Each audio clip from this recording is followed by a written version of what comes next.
Welcome to BeFM Drama, where we turn great works of English literature into gripping radio.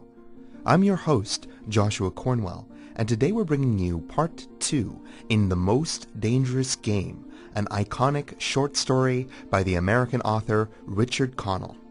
Our hero, Sanger Rainsford, an accomplished big game hunter, has fallen from his yacht in the Caribbean Sea and washed up on a mysterious island. To his surprise, he has found a mansion awaiting him. But who might he find there, on this island where screams and pistol shots are heard in the darkness of the night?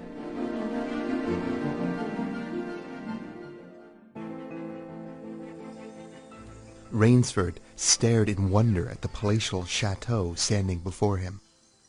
It must surely be a mirage. But it was no mirage, he found, when he opened the tall spiked iron gate. The stone steps were real enough. The massive door with a leering gargoyle for a knocker was real enough. Yet about it all hung an air of unreality. He lifted the knocker, and it creaked up stiffly as if it had never been used before. He let it fall, and it startled him with its booming loudness. He thought he heard steps within. The door opened then. Opened as suddenly as if it were on a spring, and Rainsford stood blinking in the river of glaring gold light that poured out. The first thing Rainsford's eyes discerned was the largest man he had ever seen, a gigantic creature, solidly made and black-bearded to the waist. In his hand the man held a long-barreled revolver, and he was pointing it straight at Rainsford's heart. Out of the snarl of beard, two small eyes regarded Rainsford, and he gave a smile, which he hoped was disarming. "Don't be alarmed. I am no robber. I fell off a yacht. My name is Sanger Rainsford, of New York City." The menacing look in the eyes did not change. The revolver pointed as rigidly as if the giant were a statue. He gave no sign that he understood Rainsford's words, or that he had even heard them. He was dressed in uniform, a black uniform, trimmed with gray. "I am Sanger Rainsford, of New York. I fell off a yacht. I'm hungry." The man's only answer was to raise with his thumb the hammer of his revolver. Then Rainsford saw the man's free hand go to his forehead in a military salute, and he saw him click his heels together and stand at attention. Another man was coming down the broad marble steps, an erect, slender man in evening clothes. He advanced to Rainsford and held out his hand. He spoke in a cultivated voice marked by a slight accent that gave it added precision and deliberateness. "It is a very great pleasure and honor to welcome Mr. Sanger Rainsford, the celebrated hunter, to my home." Automatically, Rainsford shook the man's hand. "I've read your book about hunting snow leopards in Tibet, you see. I am General Zaroff." Rainsford's first impression was that the man was singularly handsome. His second was that there was an original, almost bizarre quality about the general's face. He was a tall man past middle age, for his hair was a vivid white, but his thick eyebrows and pointed military mustache were as black as the night from which Rainsford had come. His eyes, too, were black and very bright. Turning to the giant in uniform, the general made a sign. The giant put away his pistol, saluted, and withdrew. "Ivan is an incredibly strong fellow, but he has the misfortune to be deaf and dumb. A simple fellow, but I'm afraid, like all his people, a bit of a ruffian." "Is he Russian?" "He is a Cossack, so am I. But come, we shouldn't be chatting here. We can talk later. Now if you want clothes, food, rest, you shall have them. This is a most restful spot.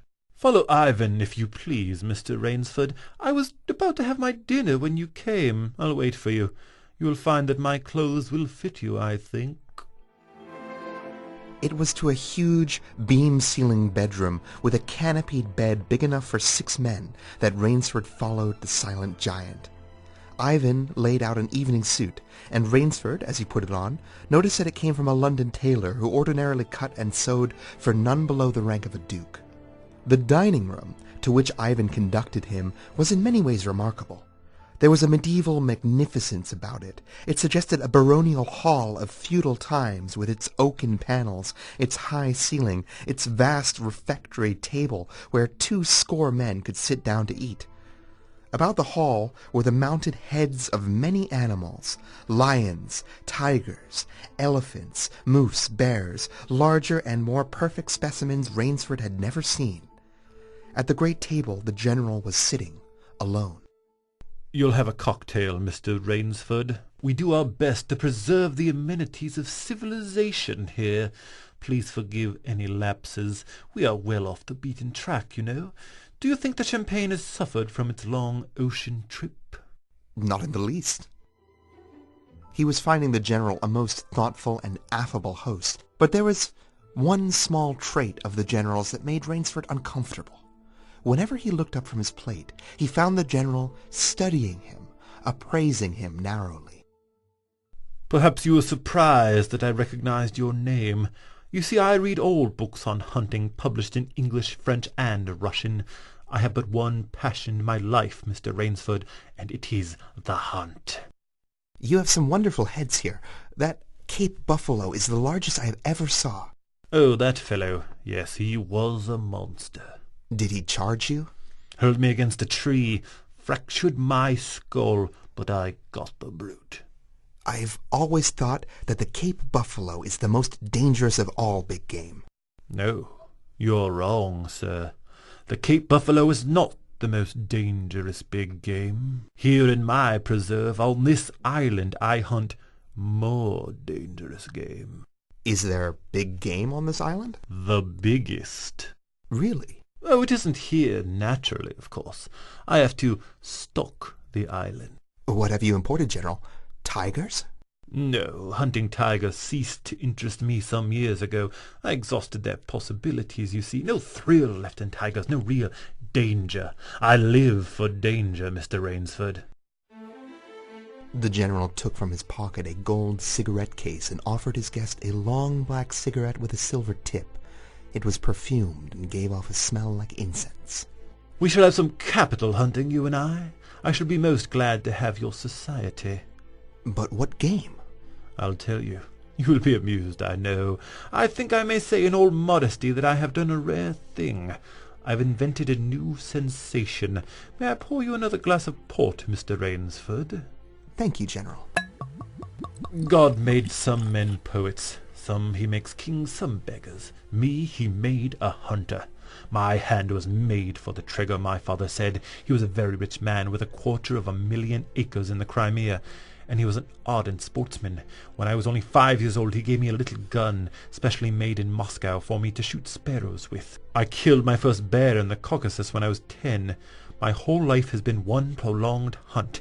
I went into the army. It was expected of noblemen's sons, and for a time commanded a division of the Cossack cavalry, but my real interest was always the hunt. I have hunted every kind of game in every land. It would be impossible for me to tell you how many animals I have killed.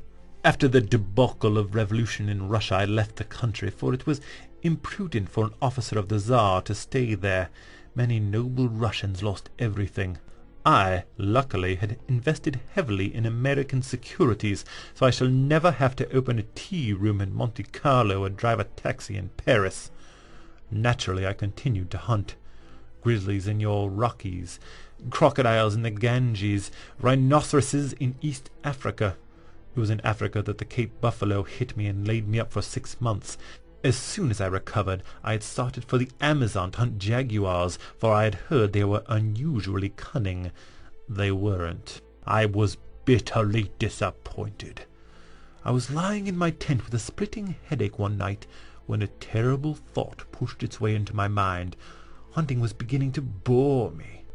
So I asked myself why the hunt no longer fascinated me. You are much younger than I am, Mr. Rainsford, and have not hunted as much, but you perhaps can guess the answer. What was it? Simply this. Hunting had ceased to be what you call a sporting proposition. It had become too easy. I always got my quarry. Always. There is no greater bore than perfection. No animal had a chance with me any more. That is no boast, it is a mathematical certainty. The animal had nothing but its legs and its instinct. Instinct is no match for reason. When I thought of this, it was a tragic moment for me, I can tell you. Rainsford leaned across the table, absorbed in what his host was saying. It came to me as an inspiration what I must do. And that was? The General smiled the quiet smile of one who has faced an obstacle and surmounted it with success. I had to invent a new animal to hunt.